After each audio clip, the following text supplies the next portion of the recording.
Большое спасибо авторам, большое спасибо всем тем, кто принимал участие в создании этой книги. И в дальнейшем очень большая надежда, что эта книга будет востребована, что она будет пользоваться популярностью, будет пользоваться спросом, и что в дальнейшем будут появляться еще более, скажем, такие глубокие работы, где будут уже высказываться не только те, кто изучают его, скажем, творчество, его труды, а на основе его материалов делали бы свои открытия, создавали бы свои работы.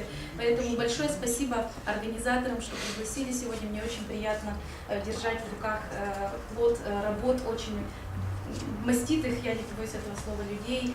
Книга задумана как коллективное повествование на документальной основе. И, конечно, на первом месте стоят отрывки из трудов Кузьмы Ивановича Куликова, Никифора Павловича Павлова, Николая Спиридоновича Кузнецова. Именно они первыми начали исследовать жизнь и творчество, и трагедию этого великого удмурта. Он был лингвистом, он был этнографом, он был даже поэтом, у него даже стихи есть. Он и начал создавать научно-популярную литературу. Он везде успевал.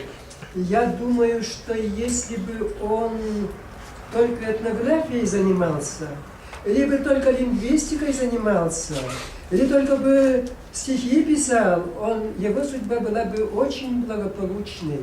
Но он был, как я называю, тип такого человека, публицистическим типом человека.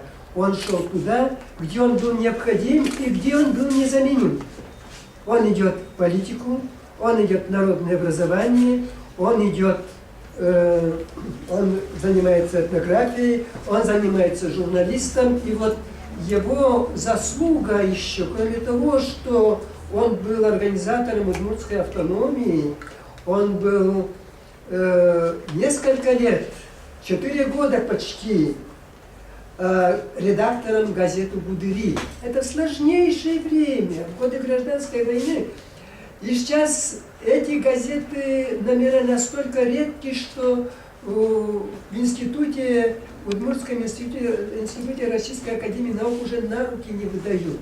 Имя Тракая Борисова, Трофима Кузьмича Борисова, оно уже на слуху, оно уже настолько сегодня звучит в нашей республике.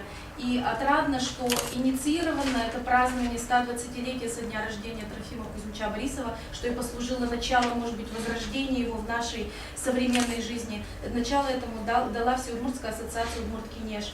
Благодаря тем инициативам, которые исходили от наших общественных деятелей, от родственников Трофима Кузьмича Борисова, Николай Николаевич Мусалимов обратился к президенту Удмуртской республики, и в республике был подписан указ о праздновании 120-летия.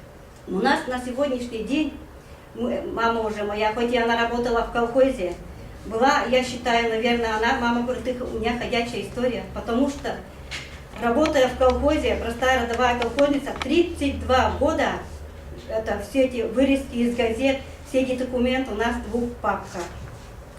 Вот то, что не сохранились его книги, то, что у нас на сегодняшний день моя мама сохранила, вот это Евангелие, которое вот этой книге 109 лет. Вот по сегодняшний день тут надпись написана. Эту книгу подарили Трофиму Кузьмичу Борисову после Кучеряновского земского училища за хорошую отличную учебу. Тут написано: на память от Кучеряновского земского училища Трофиму Кузьмину, учитель Богомолов, 1903 год, 28 апреля. Трофим Кузьмич Борисов был всегда аккуратен, он был всегда чистенький, и ключи от своего кабинета, от своего сейфа доверял только Баграшову и Кузюбае Гергу. Но потом все равно проверял все документы, на месте или нет. Тракая должен знать каждый. Его портрет должен быть во всех учреждениях. Особенно, как вот здесь сказали, в Министерстве народного образования, в Доме правительства, во всех этих учреждениях обязательно должен быть. Он должен быть узнаваем, каждый должен знать.